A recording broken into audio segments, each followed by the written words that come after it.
창세 전부터 영혼까지 있을 복음을 나에게 이렇게 주셨다는 거. 그래서 나를 살리고 가정, 가문, 현장을 살리라는 게 말씀을 이렇게 붙잡게 되었습니다. 오늘 또 이렇게 새가족국에 또 나의 전도자의 삶을 우리 장로님이 좀 하시라고 그래가지고 좀 부끄럽지만 간단하게 좀 하도록 하겠습니다. 저는 그 3남 2녀 중에 막내딸이에요. 충청도 부여에서 이렇게 태어났고요.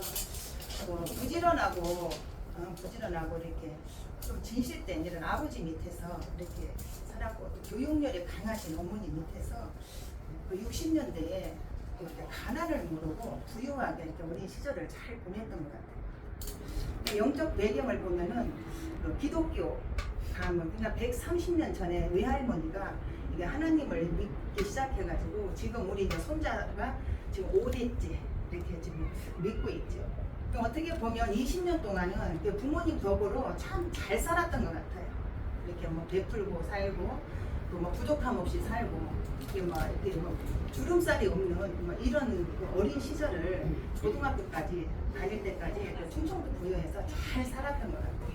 그러고 나서 이제 서울에 와가지고 그 남편을 만났는데 그 남편도 이제 기술이 좋아서 좀 이렇게 돈을 좀 잘 벌었어요. 그래서 좀 행복하게 한 20년 동안은 잘 살았던 것 같아요.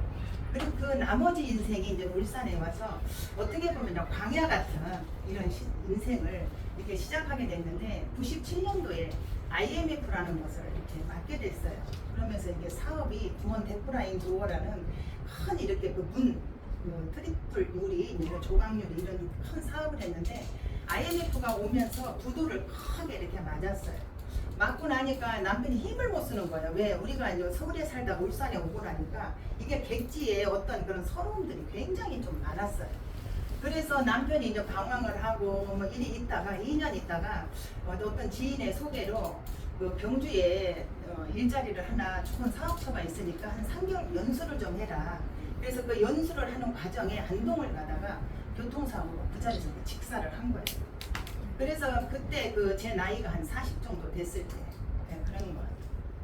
그러고 나서 이제 제가 굉장히 괴롭잖아요.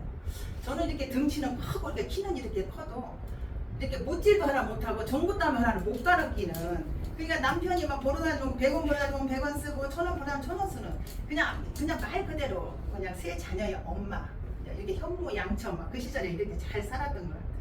근데 이제 그런 남편의 갑작스러운 이제 사고로 굉장히 고민을 좀 많이 했죠. 고민을 많이 하고 괴롭고 또 이 어린 아이들을 어떻게 내가 키워야 되나, 이 삶에 대한 이런 막 고뇌 이런 것들이 굉장히 많이 나를 엄습했던 것 같아요. 그러니까 이제 주변에 있는 친구들이 찾아오는 곳은 술 친구들이 좀 많이 찾아오더라고요. 그러니까는 뭐 그게 한 잔 먹었던 거, 또 우리 아들이 큰아들이 축구를 했는데 축구부에 가게 되면 뭐 대중문화 이런 게 있어서 또 술 문화가 굉장히 많아요. 그래서 술을 이렇게 한 잔 먹게 된 것이 하루에 소주 한 3병 정도로 제가 먹었던 것 같아요. 그러니까 이게 이제 술을 먹는다고 이제 사람이 되죠. 그러다 보니까 제가 이제 대장암 한 3기 말 정도 이렇게 진단을 받게 됐어요. 그러고 나니까 이제 진짜 막 말 그대로 그냥 삶 자체가 그냥 고스란히 다 이렇게 무너졌잖아요.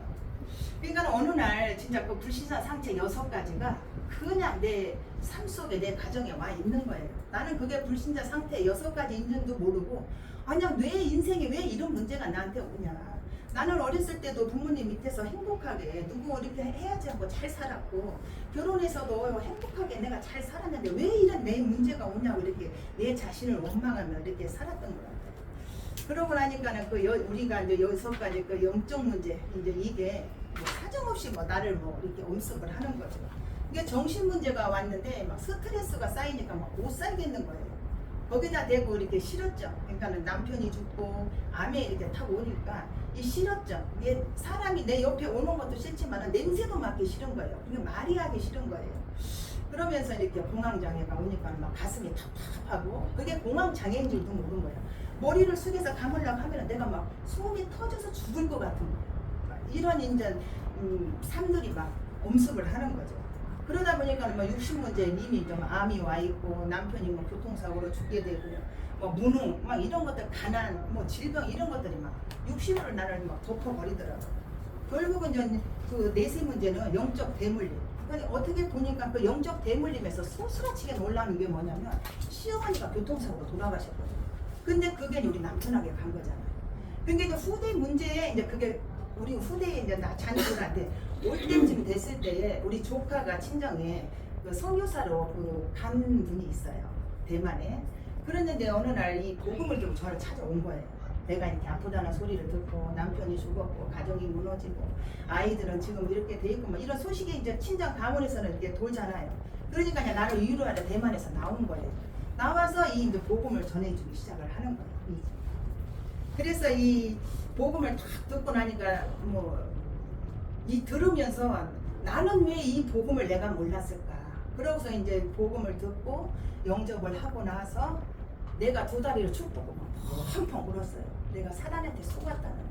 사단이 우리 가정을 완전히 짓밟았다는 거. 그것 때문에 내가 막 엉엉 울은 거예요. 그렇게 이제 뭐 울고 나니까 이제 저한테 이게 뭐 딱 내가 결단하게 된 것은 예배. 예배는 무조건 내가 지속하자. 이걸 하나를 내가 이렇게 뭐였고, 그리고 그때는 또 훈련을 참 많이 받았어요. 그래서 1차 합숙 갔다 오고 또 팀 합숙 갔다 오고 70일 합숙을 받고 또 그 전도 신학원이라고 이렇게 6개월에 한 번씩 열린 게 있었거든요. 그렇게 하고 또 옥동 지교회를 한 11년 동안 했어요. 그러면 그때 옥동 지교회를 할 때에 그때에 이제 이렇게 그 다른 외지에서 많은 분들 우리 교회를 탐방할 때였어요. 그래서 그때 이제 세 개의 지교회가 모델로 뽑혀가지고 저희 이제 옥동 지교회가 그렇게 이제 모델로 뽑힌 거죠.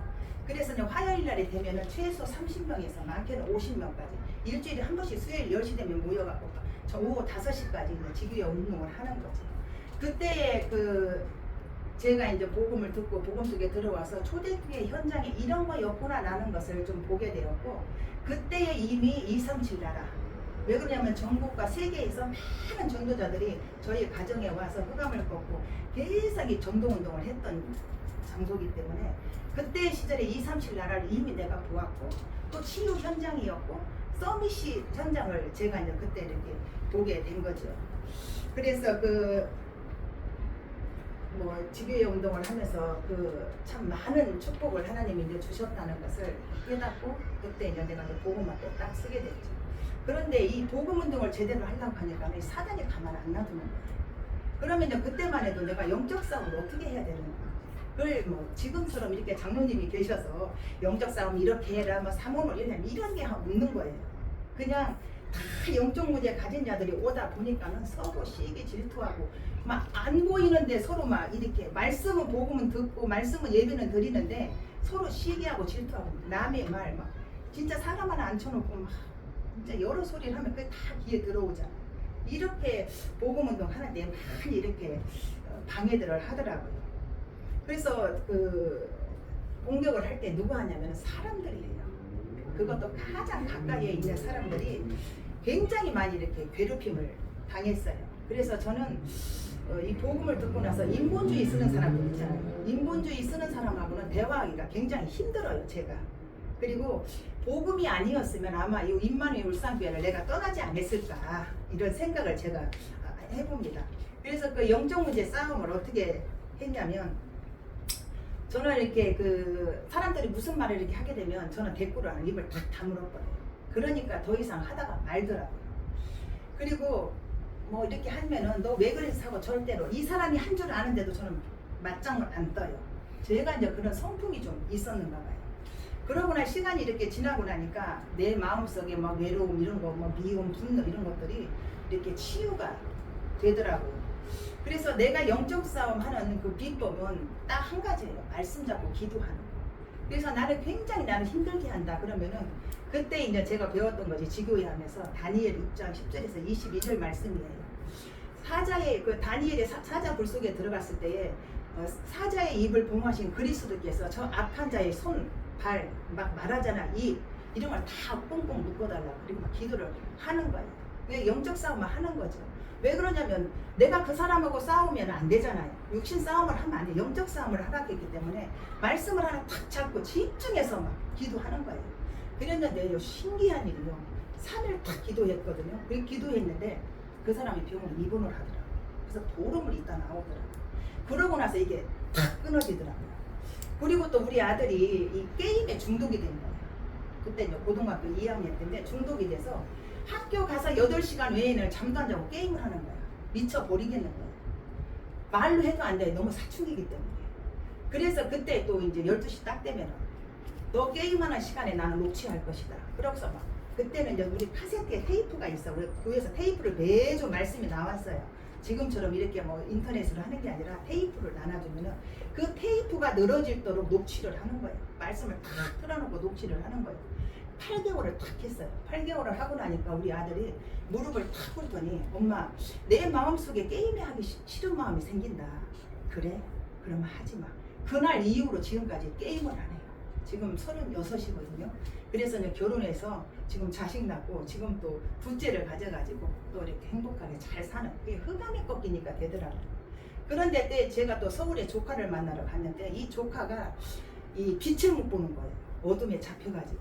그러니까는 모자를 쓰고 창모자를 쓰고 그 위에 또 모자를 하나 덮어야만이 밖에 나오는 거예요. 그래서 중학교를 중퇴하고 학교를 못 다니는 거야. 너 울산에 내려와. 그래가지고 내려와서 이렇게 보니까는요. 진짜 내 자식이라도 막 때려 죽이고 싶을 정도 미움이 막 오는 거예요. 너무 이게 안 통하니까. 그래서 또 걔를 잡고 3개월 딱 기도했어요. 그래서 저기 로타리에 보면은 청원당 그 무슨 학원이 있어요. 거기에 이제 보내가지고 3개월 기도했는데 똑같은 소리를 하는 거예요. 어머 내 마음속에 게임이 하기 싫은 마음이 생긴다. 그래서 걔가 검정고시 합격해서 대학교까지 가가지고 지금 뉴질랜드에 지금 유학가 있어요. 이렇게 하나님이 말씀을 잡고 기도할 때에 이렇게 역사하신다. 이제 그렇게 이제 좀 깨달았고 또 한 가지는 영적 체험을 어떻게 했냐면 제가 너무 이렇게 이제 삶이 갑자기 바뀌고 또 살 의미가 이렇게 없어졌을 때 이제 죽고 싶더라고요. 그래서 제가 이제 막 그냥 옷을 갈아입고 태화강에 가면 죽을 수 있겠구나. 태화강에 빠져 죽어야 되겠다 하고 나섰는데 내가 가다 보니까 전 그 무속인 집 앞에 서 있는 거예요. 그 신정동 시장에 보면은 무슨 선언해가지고 서 있는데 나도 모르게 들어가가지고 딱 앉아 있는데 그 무속인이 뭐라고 하냐면 저쪽에 가서 돈을 2만 원을 놓고 그래요. 거기에 보니까 이제 법당을 차려놓은 거기에서 돈을 2만 원 놓고 와가지고 우리 5명 우리 남편서부터 나하고 우리 애들 3명 5명 것을 딱 사주를 내가 이렇게 써서 줬어요. 근데 너무 신기한 게 뭐냐면은 왜 이 세상 사람이 아닌데 이걸 보러 왔냐. 귀신같이 맞히는 거예요. 우리 남편이 죽었을 때 한 달도 안 돼가지고 내가 이제 그러고 나더니 우리 딸 막내딸 5월 달에 결혼한 막내딸을 딱 짚더니 얘가 왜 낳냐는 거예요. 얘가 아버지 명을 타고나게 얘가 태어나가지고 남편이 일찍 죽었다는 거예요. 집에 와가지고 얼마나 내가 얘를 두드려 팼는지 몰라요. 그때 이제 영적인 걸 잘 모르니까 제가 나라고 그러니까 얼마나 얘가 상처가 심했겠어요. 입을 딱 버무리고 엄마만 보면 슬슬 피어다니는 거예요. 근데 그걸 회복하는데 참 많이 힘들었어요. 그런데 그 아이가 결혼해가지고 지금 어제 우리 사위하고 점심 먹고 저기 뭐 외곽지 가서 차도 한잔 마시고 했는데 그렇게 영적인 걸 모르니까 이렇게 사람이 무지하다. 그러니까 우리가 복음을 모르고 하나님을 모르면 짐승같이 살 수밖에 없다는 것을 느끼고 마태복음 12장 28절에 29절 말씀에 내 집에 강한 자를 꺾어야 된다. 이렇게 하나님이 말씀으로 나를 인도에 가심을 참 많은 것을 이렇게 깨닫게 되었습니다. 그래서 하나님은 언제든지 내가 태어나기 전부터 함께 계셨고 내가 이렇게 건강해 할 때나 내가 질병 속에 있을 때나 내 우리 가정이 후대가 풍랑 속에 있을 때에도 여전히 찾아와서 너는 내 것이라는 거지. 그렇게 하나님은 말씀으로 이렇게 인도를 하셨고 내가 이 질병 때문에 한 10년을 투병생활 하는데 막 자녀들한테도 짐이 되고 막 부모 형제들한테도 짐이 되는 거예요. 막 죽고 싶은 생각밖에 없는데 말씀을 탁 푸는데 너는 보배 놓고 종교한 자고 하나님이 내가 나를 사랑한다는 거예요. 그래서 이렇게 말씀으로 나를 인도하시면서 내가 이렇게 한 20년을 넘게 이렇게 복음 앞에서 흔들림 없이 이제 살았던 것은 하나님의 말씀이었다 이렇게 생각을 합니다. 그래서 하나님은 이전 일도 기억하지 말고 옛날 일도 기억하지 마라 이런 말씀을 저에게 늘 이렇게 주십니다. 그래서 제 번호가 602예요. 그래서 그때 이렇게 잡았던 말씀이 이사야 60장 22절 말씀을 이렇게 찾게 됐어요. 약한 자가 작은 자가 천을 이루고 약한 자가 강국을 이루리라. 나 때가 되면 여호와가 이루리라. 그게 이제 후대를 통해서 하나님이 이루실 줄을 믿습니다. 그래서 그 어떻게 보면은 하나님께서 이 시간까지 나를 이렇게 인도하셨고 여러분 앞에서 또 이런 간증을 하고 또 정의로 설 수 있고 또 우리 이상호 장로님을 만나서 참 이렇게 세가족국에서 또 이렇게 세계보고만 현장에서 이렇게 할 수 있다는 것은 어떻게 보면 참 감사하다 이런 생각을 참 많이 합니다.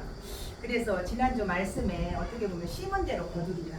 심은 대로. 그래서 우리가 콩 심은 데 콩이 나고 팥 심은 데 팥이 나듯이 성령을 심으면 영생을 거두리라.